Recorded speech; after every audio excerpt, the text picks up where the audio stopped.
This video is sponsored by Mark 7 Car Wash Equipment, providing clean, dry, shiny cars for over 50 years. Visit mark7.net for more information. Hello and welcome to Unscripted, the video series that connects you with market leaders. Today on our Unscripted video, we welcome Dan Tharp, Vice President of Business Insurance Lines for Pearl Insurance.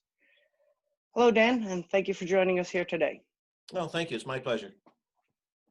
Sounds good. Well, today's topic is actually a follow-up to your recent article, Is Your Car Wash COVID-19 Covered? And Dan, you went into to great detail on how this current pandemic is affecting operators, particularly in the area of insurance coverage in your article.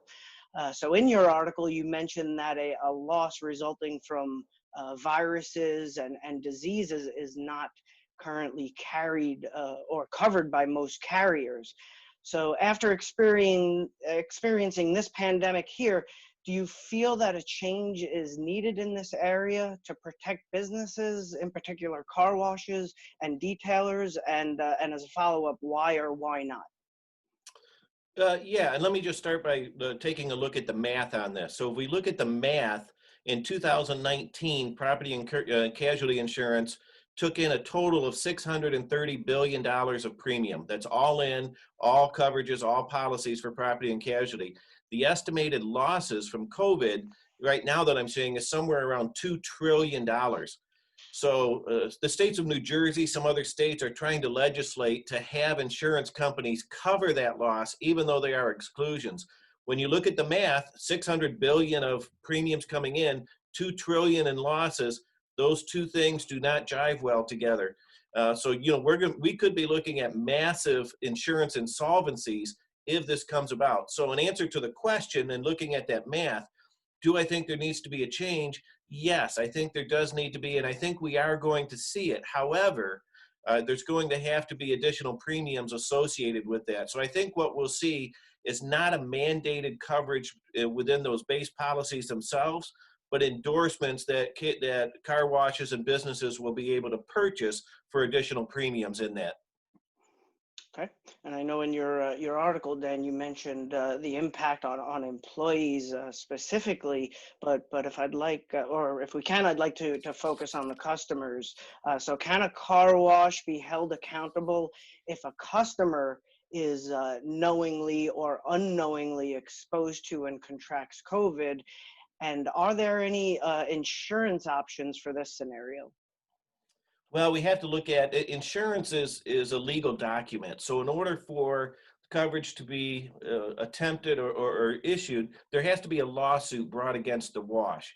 So in that lawsuit, it would be incumbent upon that customer to prove when that exposure occurred that caused the illness. Now, within our societies, there's virtually no method to prove when somebody contracts the virus. So it would be very difficult in a court of law for a customer to prove that they got the virus at your car wash, and then to prove exactly what day and time that happened, which is incumbent on them to prove within a court of law. So is there an exposure? Is there a risk?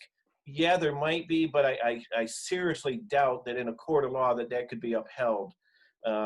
So, in answer to the question, it hasn't been tried. It hasn't been brought to case yet, so I don't have anything to base that on. That's just based on my professional experience, and I doubt seriously whether a successful suit could be brought against a business. Okay, understood. So in your article, you mentioned workers' compensation. So can you please go into a little more detail about how workers' compensation plays a potential role if an employee contracts COVID from working at a car wash? And then how can an operator best protect his or her business against unsubstantiated claims? Yeah, it's going to be, again, I'm going to go back to and say it's going to be very difficult for an employee to prove that they were infected at work. Very similar to the case I just laid out with the customer. So that employee would also have to prove that it was because of work or it was at work that they contracted the virus. Again, in our society right now, that would be a very difficult thing to prove. The other thing to there is there has to be a cause and effect at the workplace in order for work comp to kick in. So in other words, COVID is not going to be any more insurable under workers' compensation than the common cold or the flu is currently, which obviously we do not see any claims coming through for that as well. So the only exceptions to that right now is health workers and first responders. A lot of the states have written language into the legislature to accommodate them. Outside of that, I seriously doubt that there is any exposure to a car wash from a workers' compensation basis. Now, there's a lot of legislation going on now by a lot of the different states. So that's something that I think employers should keep an eye on, is keep an eye on the legislative actions that's taking place within their states, because that could change this environment rapidly, as we know. Okay, well, that's a trend we'll continue to monitor as we move forward here. Dan, you've always been a great resource to our publication, including writing this article and doing this interview for carwash.com. So we appreciate your time and your expertise in this area. Well, thank you much. And again, it was my pleasure.